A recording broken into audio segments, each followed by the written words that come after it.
Estamos ao vivo, muito boa tarde, sejam bem-vindos a mais um Analista Sem Censura, o único programa do mercado financeiro brasileiro onde não entram nem coletinho de nylon, nem rap socks.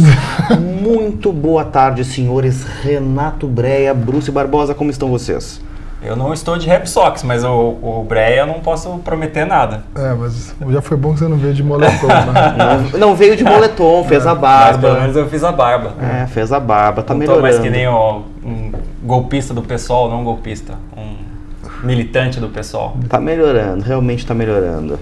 Como é que estão vocês? Sobrevivemos a mais uma semana. Faltando 2 semanas agora para o primeiro turno, né? Tá chegando perto. Tá chegando perto. O que é uma boa notícia, porque finalmente, para o bem ou para o mal, a gente vai ter que parar de falar nisso, né? É melhor um final de terror do que um terror sem fim. Exatamente. E eu penso assim também. Convenhamos que as últimas semanas, elas têm sido especialmente difíceis por conta do cenário eleitoral. Agora que a gente finalmente tem pesquisas para as quais dá para olhar, porque os candidatos de fato são os candidatos, né? Não tem mais presidiário no meio da pesquisa. E, enfim, tem sido um pouco mais difícil para o mercado digerir os últimos números que nós temos visto. Isso nos leva direto, né? Segundo turno, PT contra Bolsonaro.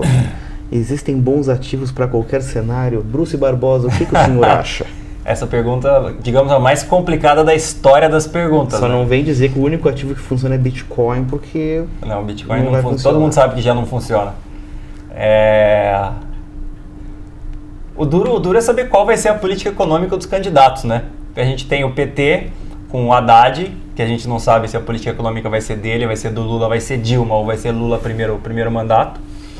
E a gente tem o Bolsonaro, por outro lado, que, digamos, mudou todo o seu histórico de convicções, né? Assim que encontrou Paulo Guedes e caíram apaixonadamente caíram de amores um pelo outro. Posso só fazer um parênteses aqui? Lá... Enquanto a gente tá falando, assim, meu Deus do céu, eu tô olhando os comentários do vídeo no Facebook. Cara, assim, não fala mal do Bolsonaro, pelo amor de Deus. Pelo amor de Deus, não fala mal do Bolsonaro. Não, vai ser double ainda, né? Fala mal de Bitcoin e do Bolsonaro. Vai ser... como eu comentei em outra época, era a tríade do mal, né? Não pode falar do Bolsonaro, não pode falar de Bitcoin e não pode falar do Justin Bieber. Depois que apareceu aquele negócio então que um dos filhos do Bolsonaro gosta do Justin Bieber, então a tríade do mal realmente se completou. Dureza. Mas desculpa, te interrompi por bobagem, fala aí. O pessoal aqui da Infomoney tá falando que vai ficar rico, não tá fazendo muito sentido não. Então, a gente não sabe quais vão ser os planos econômicos dos candidatos, né? Não sei você, mas eu tenho grandes dúvidas. Não sei se Bolsonaro vai ser ótimo, também não sei se vai ser mais ou menos, e não sei se o PT vai ser péssimo ou se vai ser mais ou menos, né? A única certeza que eu tenho é que o PT não vai ser muito bom e o Bolsonaro talvez não seja muito ruim, né? Porque, pelo menos desde um ano atrás, aí vem a retórica dele é bastante interessante, assim, bastante focando em livre mercado, menos governo, menos impostos. Então acho que mesmo que ele troque o ministro da Fazenda, o que lembrando é provável, que, né? Essa pedra eu cantei um pouco mais de um ano atrás. Quando ninguém estava prestando atenção. Tem outra pedra que você cantou há mais de um ano atrás também, que foi por isso que eu vim aqui hoje. Tô só esperando pelo comentário de Forjas Taurus aqui. Mas disso a gente fala depois. Ao final do programa. Disso a gente fala depois. Então acho que não sei, né? Tipo, acho difícil saber, acho que ninguém sabe. Claro que não quero que o PT ganhe. Hashtag PT não. Ou hashtag todos contra o PT. Mas eu acho que não dá pra fazer previsões. Nunca dá pra fazer previsões, né? E acho que nesse momento também é difícil fazer previsões. Mas assim, tem um ativo que aí tem a ver com a segunda pergunta, né? Que é o que estão fazendo os grandes... O que fazer com isso? Não, é que é o que os gestores estão fazendo, né? Os gestores de multimercado estão fazendo, né? Pô, mas tá muito aceleradão, você já pulou para a segunda pergunta. Mas assim, tem a ver, já que você não respondeu nada, né? O famoso... Em cima do muro. Se eu sei que nada sei, eu vou tentar colocar alguma coisa para vocês conseguirem tomar alguma decisão. Nossa, o Bruce é o centrão hoje. Centrão. Sou o chuchu. Chuchu total. Ó, Marina, né? Vamos debater. O que você acha? Eu acho que a gente deve debater. A gente tem que debater. Mas assim, o que eu tenho visto assim que é é quase que uma posição em quase todos, para todos os fundos multimercados, e tem a ver com esse cenário esse cenário binário, né? Seria se posicionar nas NTNBs, né? Então, que é também um pouco que a Marília tem falado bastante, né? Ou seja, você tem hoje... Os vencimentos intermediários. Vencimentos intermediários, né? Que aí você tem uma conta muito mais matemática, né?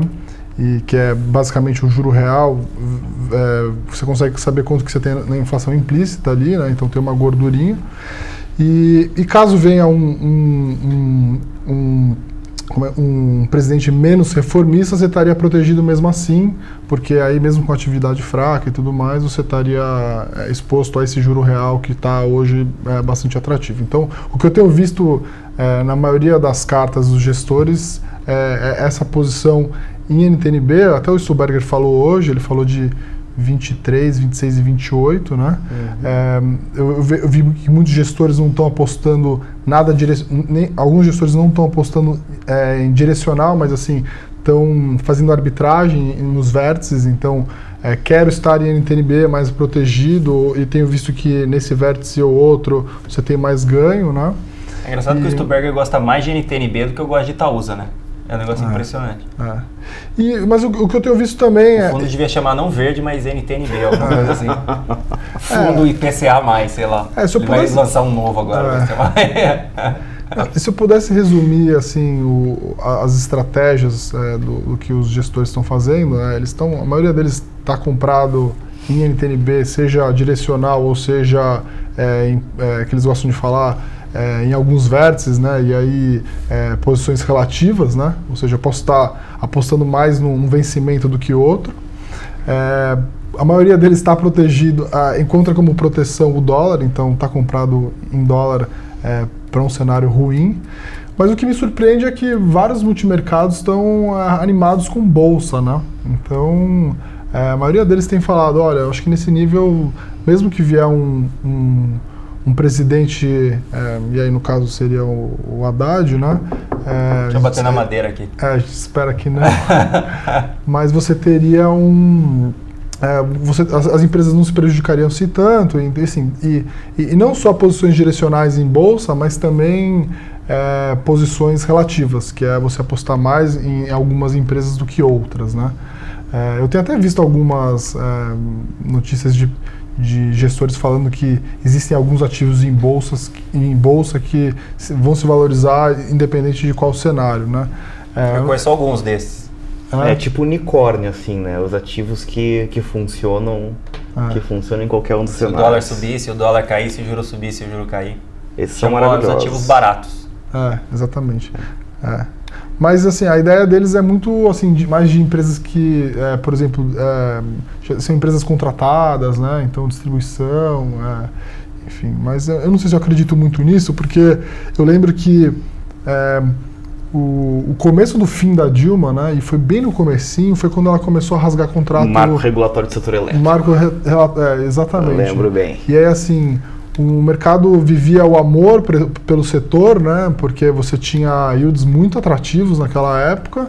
Falava, vou comprar uma empresa que assim, basicamente está contratada, energia, pagando um dividendo absurdamente alto, né? Assim, acharam que esse era o setor da moda, né? E aí vem a Dilma, né, antiga ministra exatamente daquele setor, e começa a rasgar contrato. Deixa eu botar a mãozinha nisso aqui. A especialista em energia, né, Nossa, cara. Em infraestrutura. É engraçado que as pessoas não lembram muito, não falam muito sobre isso. O mercado não tem memória. Mas assim, foi justamente ali que começou aquela história de que o Brasil já não é o Brasil de antigamente. Então agora a gente precisa ser diferente, agir diferente com o resto do mercado. E quem dá preço no mercado é o investidor, não é o governo. Sim. Né? Então, Mas você levantou um ponto muito bom que, de fato, até aquela época, os gestores tinham um verdadeiro caso de amor com as empresas reguladas, principalmente as empresas de energia, tá? E entre as de energia, vou dizer assim, geração sempre foi um negócio que atraiu, mas enfim, o efeito da regulação é menor. Sim. Transmissão não tinha tanto apelo, mas o pessoal gostava muito de distribuidores. Distribuidores. Que foi exatamente onde o negócio se sentiu mais. Sim. E eu me recordo muito bem que antes daquilo, foram pouquíssimos os gestores com os quais eu tive a oportunidade de conversar, que tinham na cabeça que, olha, você está excessivamente investido pelo menos, em um negócio que do dia para a noite o governo pode dar um canetaço e ele não ser mais grande coisa, assim, era realmente uma minoria. Sim. Tá? E logo depois a gente teve problema de abastecimento, né? Então, é verdade. Então... Aliás, deixa eu até fazer justiça aqui. Wagner Salaverry, um abraço. Sempre que eu falo nisso, eu lembro de você. Sempre. Assim, para resumir um pouco também a segunda pergunta, aí pulando, já que o Bruce é o isentão. Então, assim, eu acho que Até semana passada eu era de esquerda, né? Essa semana eu já sou isentão. É verdade, agora você tirou a mão. Eu já vou pro lado de lá. Vem de verde oliva semana que vem? Talvez uma calça. O pessoal ainda continua olhando para o aumento de taxa de juros lá fora, então tem muito gestor que olha não só para como ganhar dinheiro no mercado brasileiro, né? Historicamente, os fundos multimercados no Brasil ganhavam muito dinheiro com o fechamento de curva. Com fechamento de curva, que é justamente contra o movimento que a gente está vivendo agora, né? A gente tem Selic na mínima e a gente tem, provavelmente, até a Marília mandou um recadinho, né? Que o ata do Copom foi bem conservadora e que possivelmente que o BC pode aumentar juros, né, já na próxima reunião, se ele enxergar que há algum impacto, principalmente no câmbio, né, expectativas piorarem, né. Então, assim, historicamente, os gestores multimercado ganham justamente num ciclo contrário, né. Isso não quer dizer que eles não possam ganhar nesse ciclo também. Mas, então assim, eu tenho visto isso, tenho visto também que tem bastante... Os gestores em geral estão falando, tem um discurso muito... estamos com a nossa alocação de risco mais leve, né? Então, assim, tem menos posição, estão menos posicionados direcionalmente, esperando um pouco para ver o que dá, né? Então, assim, eu acho que essa é a mensagem em geral deles, porque tem sido um ano difícil, né? O primeiro semestre a indústria foi bem, quer dizer, até os 4 primeiros meses todo mundo foi bem, e depois de maio, junho para cá, o pessoal andou pedalando, né? Então, acho que esse ano vai ser um ano muito difícil, né? O pessoal vai ter que correr atrás da performance perdida. O que, diga-se de passagem, sempre é uma coisa um pouco complicada, porque quando o cara fica com essa sensação de, nossa, perdi o ano, né? Dependendo do caso, você tem a corda no pescoço, uma propensão a tomar mais risco, porque você já perdeu o ano de qualquer maneira. Né? Fazer coisa errada. Né? Exatamente. Fazer algo em um momento que você não gostaria de fazer, simplesmente para tentar salvar o ano que talvez já esteja perdido. Exatamente. Do tipo, o maçarico tá chegando no cara, né? Deixa eu tomar mais risco aqui. Mas eu vi também uma entrevista outro dia, muito legal, de um gestor falando assim... nós somos gestores de multimercado há 20 anos, né? Nesses 20 anos já tiveram várias eleições. A gente já passou por momentos assim, né? Talvez não tanto binários, tão polarizados, com esse negócio de rede social das pessoas brigando, se xingando, né? Mas a gente já teve momentos que a gente não sabia se ia ganhar o A ou B, né? O caso de Dilma e Aécio. Podiam ser governos completamente diferentes, né? O gestor não é lhe dado o mandato de tentar acertar exatamente o que vai acontecer, mas sim pesar os prós e contras e ver se há algum tipo de assimetria, né? Então, justamente nesse momento de crise, né, e a gente vai passar por várias crises para os próximos anos, a gente já passou por isso, o gestor tem que saber se posicionar. Assim, aqui dá para ganhar dinheiro, então, um exemplo assim, se a bolsa hoje tivesse 20 mil pontos, você compraria? Acho que sim, né? Por mais que amanhã, sei lá, o Ciro fosse eleito, você compraria a bolsa a 20 mil pontos, né? Agora, se a bolsa está a 100 mil pontos e você tem uma expectativa de que pode ser, sei lá, Ciro, pode ser... Boulos. Boulos e tudo mais, aí você fala, aí não faz tanto sentido, né? Então, o que tem me surpreendido um pouco, porque assim, não acho a bolsa assim que está numa pechincha, e eu tenho visto os fundos multimercados assim, falando que estão fazendo uma aposta um pouco maior em bolsa nos últimos tempos. Né? O que fazia bastante tempo que a gente não via, né? Então... Para eu sair de cima do muro, só para você parar de me criticar, é que a bolsa são dois tipos de ações, né, hoje em dia. Tem as ações dolarizadas, que são as grandes de commodities, sei lá, uma Vale, uma Petro, papel celulose, siderurgia. Alguma coisa de proteína animal. A proteína animal, que estão sofrendo mais, né? Mas tem outras também são mais dolarizadas, e tem as mais mercado interno, né? Então, se você for olhar do lado das dolarizadas commodities, elas estão voando esse ano, estão muito bem. Se eu bem me recordo, entre as empresas do índice, as melhores performances desse ano são de Suzano e Fibra, né? Que inclusive estão andando muito juntas. Eu acho que Suzano subiu tipo 70%, acho que é a melhor performance. Não, Magazine Luiza. Magazine Luiza é a melhor performance do índice. Mas está no índice? Está no Ibov? Entrou no Ibov? Ok, entrou. então. E aí depois vem então Magazine Luiza, e depois vem as commodities, né? E do outro lado você tem as de mercado interno e tal, que estão sofrendo mais. Elas subiram bem no final do ano passado, começo desse ano, com uma perspectiva de uma economia melhor. 2018 ia melhorar. E caíram pela metade, digamos assim, desde o final de março, mais ou menos. Então você tem as duas coisas, né? A diferença é que as de commodities são maiores dentro do índice. Então você tem os bancos, que são grandes no índice, que acabam não variando tanto assim, não vão nem muito para cima nem muito para baixo, tirando no começo do ano, que o gestor puxou as ações de Itaú para cima e promete e jura de pé junto que não foi ele que fez isso, mas todo mundo sabe que foi ele. Então o Itaú subiu lá bastante, mas os bancos acabam não variando tanto, eles são grandes no índice, então o que puxou, ou que segurou o índice no ano, que a gente está em 78 mil pontos, a gente deve estar caindo um pouquinho no ano, mais ou menos, se eu não estou enganado, foi isso, né? E as ações voltadas ao mercado interno estão sofrendo. Eu acho que o grande desafio, né, e até usa esse gancho exatamente para jogar a bola de volta para você, porque eu acho que você tem algumas coisas na carteira que acabam se encaixando bem a esse perfil. Trazendo um taco de beisebol. Você tem assim, o que daria para fazer hoje para quem realmente quer ter uma exposição de bolsa relativamente segura diante de um cenário tão difícil? Em primeiro lugar, né, o magnânimo preço, como você sempre gosta de falar. Né? Grande, excelentíssimo. Comprar coisas relativamente baratas. Na minha cabeça faz sentido fugir um pouco daquelas empresas do tal do valuation premium, né? Não, essa empresa aqui negocia, sei lá, 50 vezes lucros, mas ela é maravilhosa, ela é a prova de tudo, de todos, e nunca nada vai dar errado. Até o dia que ela não é mais. Até o dia que dá errado, né? Que eu acho que principalmente em um momento de mercado mais a risco, esse tipo de questionamento de premissas pode acontecer. As exportadoras, acho que você já levantou a bola, negócio óbvio. Tem também aquelas empresas que, embora sejam mais voltadas para o mercado doméstico, têm produtos cuja demanda é mais estável e que muitas vezes têm preços ditados pelo mercado internacional. Né? Isso, às vezes, acho que pode ser também uma alternativa. Mas tem muita coisa que não sofre tanto. Eu não iria nas muito alavancadas, né? Coisa que tem dívida muito alta. Também muito complicado, porque dívida... pode ter renegociação no meio do caminho em condição muito ruim. E aí o cara perde muito no lucro lá embaixo, né? E a gente está com um CDI muito baixo. Então esses caras podem ter ganhado bastante com a queda do CDI, renegociado dívidas, não sei, talvez uma empresa ou outra. E pode ser que eles precisem renegociar isso de novo e em condições não tão favoráveis. Eu então, realmente só ficaria tranquilo em casos assim que a empresa tem a dívida já renegociada e com vencimentos bem longos, assim. Sobre aquela coisa assim, sei lá, 50%, 60%, 70% da dívida vencendo em mais de 5 anos.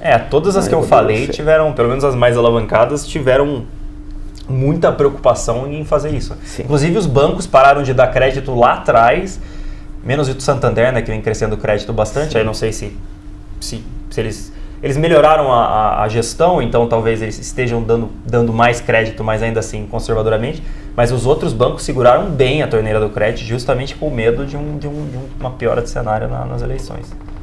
Então pelo menos as empresas que eu conheço mais de perto assim, estão bastante preocupadas com esse tipo de coisa. Realmente fica tudo para depois de segundo turno, depois que a gente tiver um pouco mais de visibilidade, né? Uma coisa que particularmente na minha visão ajuda, né? Só para aquela coisa, para não dizer que não falei de política, né? Que vocês ficaram se digladiando aí,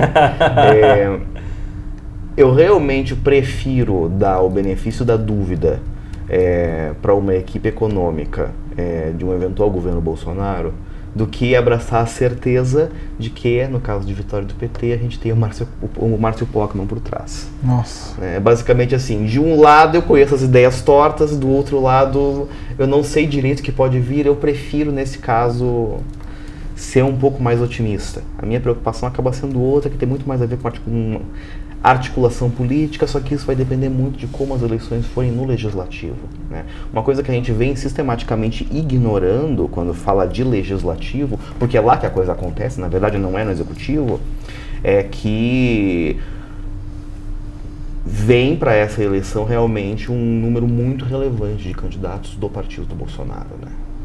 Pessoas que foram para o partido junto com esse movimento do Bolsonaro. Mas será que eles ganham? Cara, eu acho que eventualmente, se você tiver, se você imaginar que o eleitor do Bolsonaro também privilegie os candidatos pro poder legislativo que estão alinhados com ele, e imaginando um cenário que você possa ter o abandono do centrão da candidatura Alckmin, como está caminhando, e uma migração para esse campo, formar um campo majoritário de direita, eu acho que eventualmente pode acontecer, sim.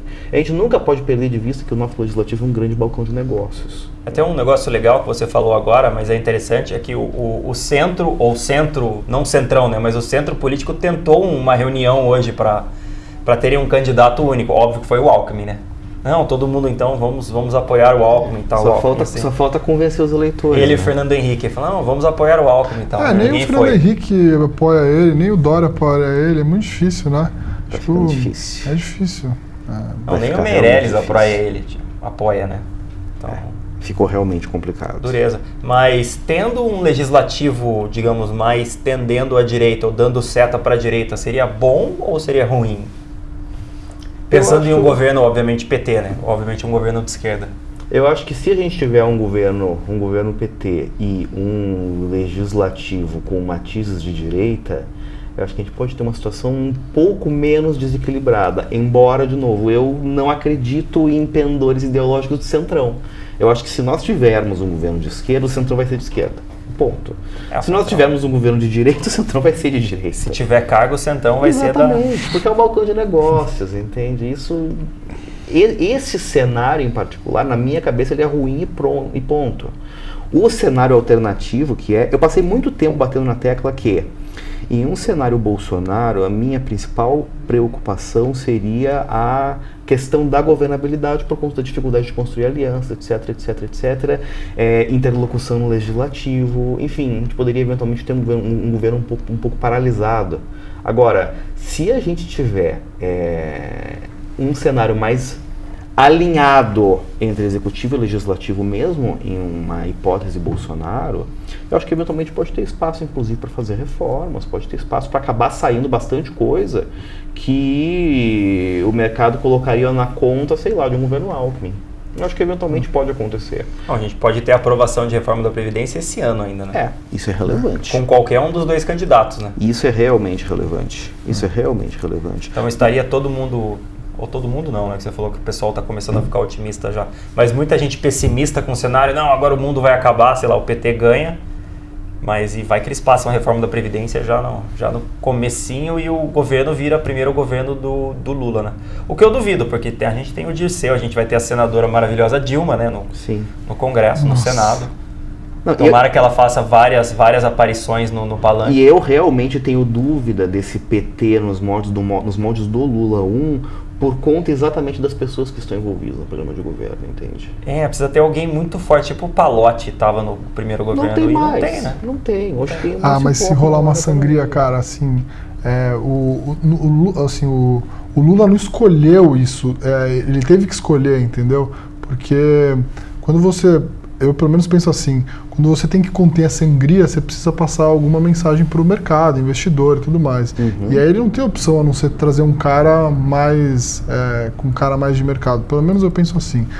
Então, assim, para mim os cenários seriam assim, se Bolsonaro é eleito, você tem uma reprecificação dos ativos aqui para cima, todo mundo feliz da vida que afugentou o PT da história, só que aí depois você tem um problema mais para frente, que é ele não conseguir governar e não ser tão bom quanto a gente acha que podia.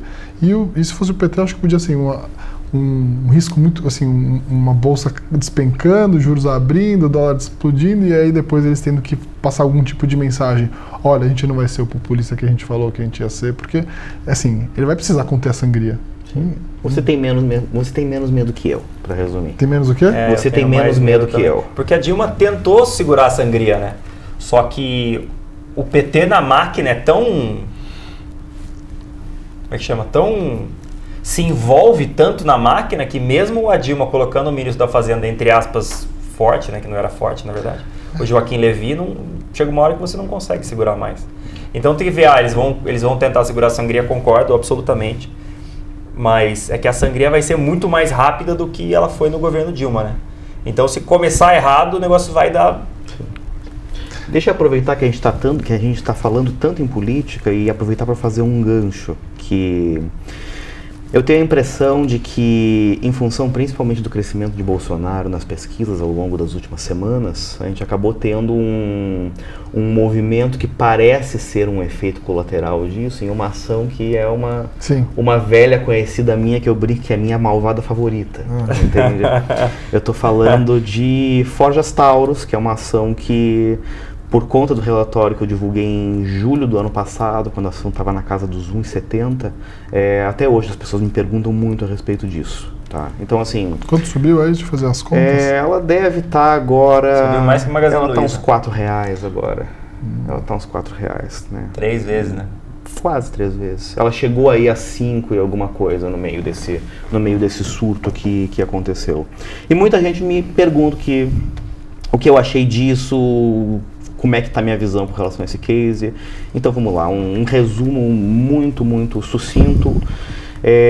Basicamente a gente teve assim, a Taurus lá atrás, quando eu abordei essa tese, né, julho do ano passado, ela era uma empresa que estava chegando ao final de um processo de reestruturação operacional muito relevante, que basicamente eles alteraram todo o processo produtivo, mudaram de planta, fizeram uma série de investimentos em controle de qualidade, e estavam chegando no momento em que a produção, no novo sistema, na nova fábrica, estava estabilizando e, consequentemente, começando a apresentar indicadores de ganho de produtividade. E, paralelamente a isso, estavam se preparando para lançar novos produtos, que eram basicamente as pistolas Hammer Striker, a pistola Spectrum, que era uma grande promessa para o mercado americano, além do fuzil T4. E paralelamente a isso, eles continuavam em um trabalho muito intenso de renegociação de dívida, né? À medida que, embora o operacional estivesse se ajeitando, a empresa continuava com um problema muito grave de geração de caixa. O que aconteceu no meio do caminho foi a demanda por armas nos Estados Unidos, que é o principal mercado da Taurus, deve responder aí hoje por, sei lá, uns 80% das vendas dela, sendo que já respondeu por mais do que isso, vinha de um topo histórico que havia surgido ainda lá um pouco antes de eleição de Trump, corrida eleitoral, por conta das preocupações com relação à mudança nas normas para armas lá, caso a Hillary Clinton vencesse as eleições. Então o mercado vinha de um nível muito elevado e começou a desacelerar, começou a desaquecer. E isso veio exatamente em um momento no qual a empresa precisava de um mercado muito forte lá, exatamente para conseguir dar saída, né, na produção que estava colocando na nova planta. Isso fez com que, ao longo do segundo semestre do ano passado, a empresa tivesse ainda uma situação operacional muito difícil, que coincidia com a necessidade deles arcarem com a parcela da dívida deles na virada do ano, né, em janeiro desse ano. Isso colocou a empresa numa situação muito complicada, que ensejou uma nova renegociação de dívida, né, que eles concluíram agora, esse ano, acho que ali em meados de primeiro para segundo trimestre. Só que, por outro lado, o operacional começou a melhorar, entende? Com a entrada dos novos produtos, né, essas linhas de pistolas e o fuzil, que eu acabei de mencionar, os resultados começaram a apresentar melhor, a empresa voltou a gerar caixa, quando a gente olha estritamente lá, geração de caixa, capital de giro e os investimentos mínimos para a operação. E isso veio no momento exatamente que a empresa estava renegociando dívida, né? Para resumo da ópera, o que aconteceu? Os resultados da Taurus ao longo do primeiro semestre desse ano já foram substancialmente melhores do que os resultados que eles entregaram no ano passado.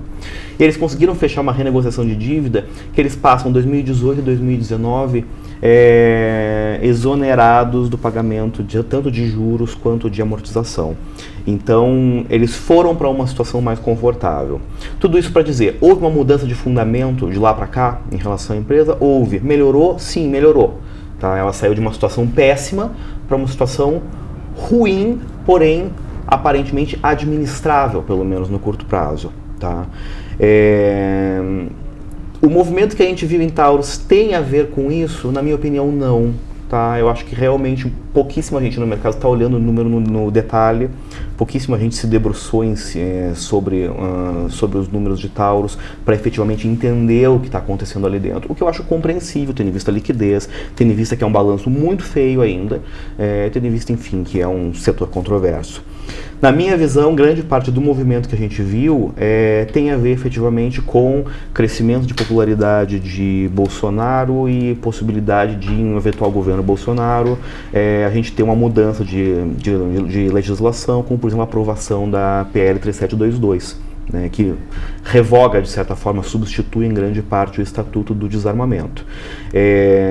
Isso na minha cabeça, e eu já escrevia muito isso lá atrás, é secundário para a tese da empresa, porque mesmo que nós tivéssemos uma mudança da regra no Brasil, o volume que a Taurus oferece para o mercado externo é tão grande em relação ao que eles teriam capacidade para oferecer aqui dentro, e na minha cabeça, pelo menos, a tese continua preponderantemente dependente do que acontece nos Estados Unidos e não no que acontece aqui no Brasil. De forma que, com um dólar mais fraco, um dólar mais forte, como a gente está tendo agora, né, com um real mais fraco, e com um cenário de estabilização ou retomada de demanda lá fora e uma boa aceitação dos produtos, eu acho que a empresa consegue apresentar resultados melhores, independentemente do que venha a acontecer no Brasil com relação à legislação de armas.